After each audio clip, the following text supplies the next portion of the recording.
Jordi. Before the game, we were in here talking, you were talking about the guys kind of learning lessons and how to close these games out, how to close out close finishes.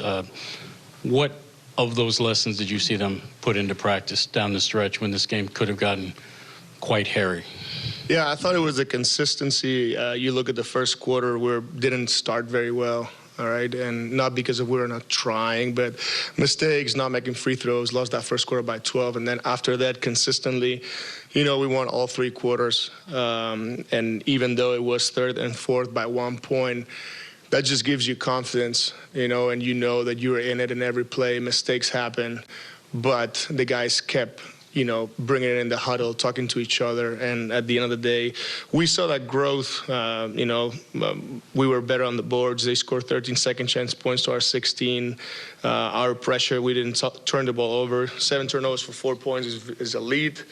And then, 15 for 19 for them. So, we had energy, we had pressure. We had to put 2 on the ball, especially with Luka. That opens up somebody else.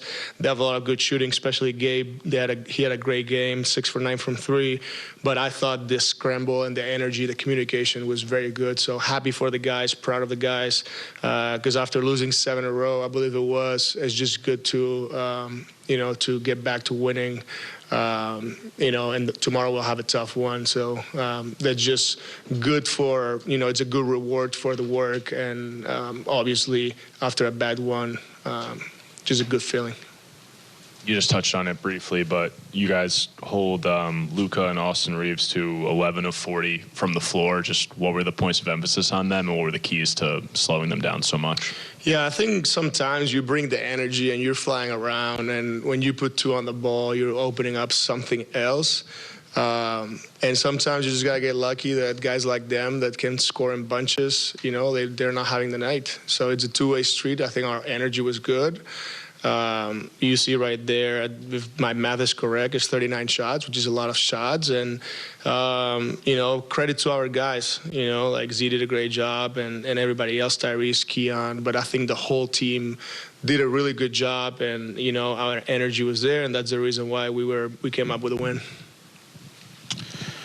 Obviously, guys like CJ, guys like Keon, they've been, starting for you for most of the year. But when you look at some of the bench guys like Tyrese, what do you make about how the bench performed tonight, especially against this Lakers team that is missing, some significant players?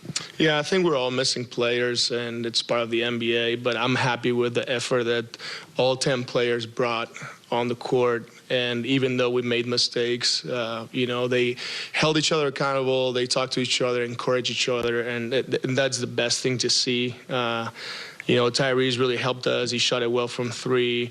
Noah off the bench. I thought all the group of the bench was good. They ran with 7 rebounds in 16 minutes, 17 minutes. So, I think everybody brought positive to the game.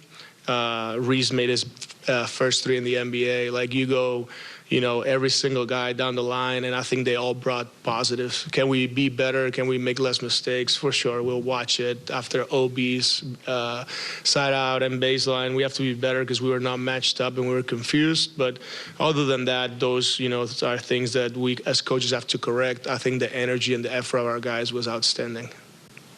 Jordi, there in crunch time, you got big plays from just about everyone that was on the court, especially on the offensive end. Zaire with the big rebound, D'Lo with a bucket, Cam with a bucket, and obviously Noah there at the end. How big is that, or I guess how satisfying is it as a coach to kind of see every single guy making a big impact there at the end? Yeah, you said it. It's just great when you don't, just go to the same guy over and over, because I think you're easier to guard.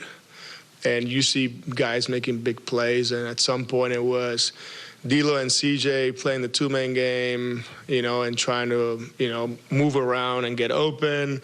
Then D'Lo had a big bucket, and then Z with the big offensive rebound. I think his offensive rebound was the key because, we go back to the Charlotte game, and yes, we didn't defensive rebound, but our crashing rules and our ability to crash and get those second chance points, we didn't even put effort into it. And you realize, you go down to games that we've won, how many times in the fourth quarter we've had big offensive rebounds. And that's playoff basketball, you think about it. So we need that growth. We need to understand that that is very important late in the game. You kind of just answered my question, because during pregame I asked you about just what was the message to the team. You said rebounding has to be better, and you mentioned about it's kind of like being a parent and, you know, watching your team and your guys just kind of learn from it. But what does it mean to have a team that listens to you and then they respond like this, especially from the glass and the second chance points?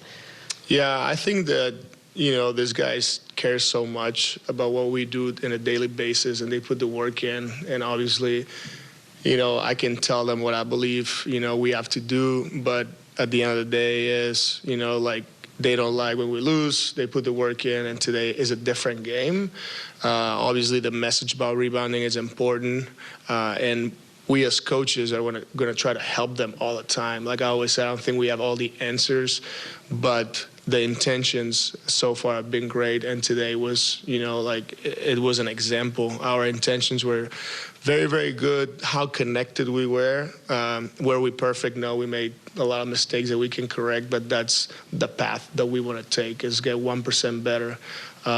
You know, and a year from now, we'll be a different team.